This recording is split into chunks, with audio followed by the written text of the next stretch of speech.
আসসালামু আলাইকুম football প্রেমীরা। Argentina বনাম কানাডা লাইন আপ ও প্রেডিকশন।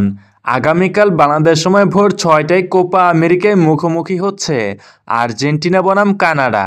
শক্তি ও সামর্থ্যে আর্জেন্টিনা এগিয়ে থাকলেও তাদের কাছেও বেশ কিছু খেলোয়াড় আছে যারা ম্যাচের গতিপথ পরিবর্তন করে দিতে পারে।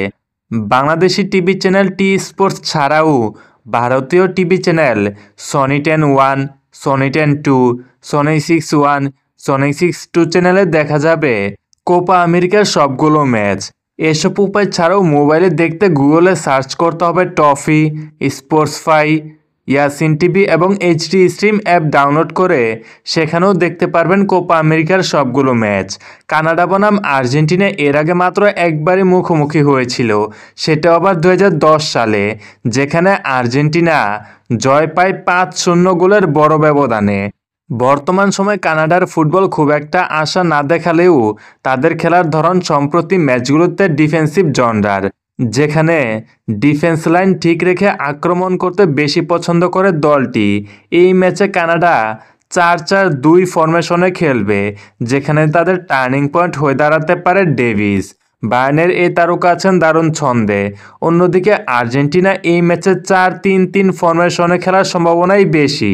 তবে কানাডার খেলার ধরন অনুযায়ী এই ম্যাচে ম্যাকঅ্যালিস্টার জয়ের নায়ক বনে যেতে পারেন।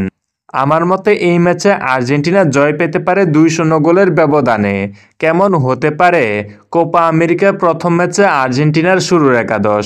চলুন দেখে আসি।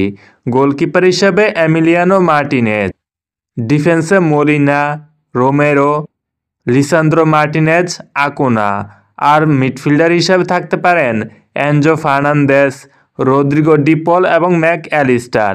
আর আক্রমণ ভাগে লিওনেল মেসি, ডি মারিয়া এবং লাউতারো মার্টিনেজ। আপনাদের কি মনে হয় এই ম্যাচে আর্জেন্টিনা কয় গোলে জয় পেতে পারে? জানিয়ে দিতে ভুলবেন না। এছাড়া যারা এখনও আমাদের চ্যানেলটি সাবস্ক্রাইব করেননি, এখনই সাবস্ক্রাইব করে বেল আইকনটি বাজিয়ে দিন।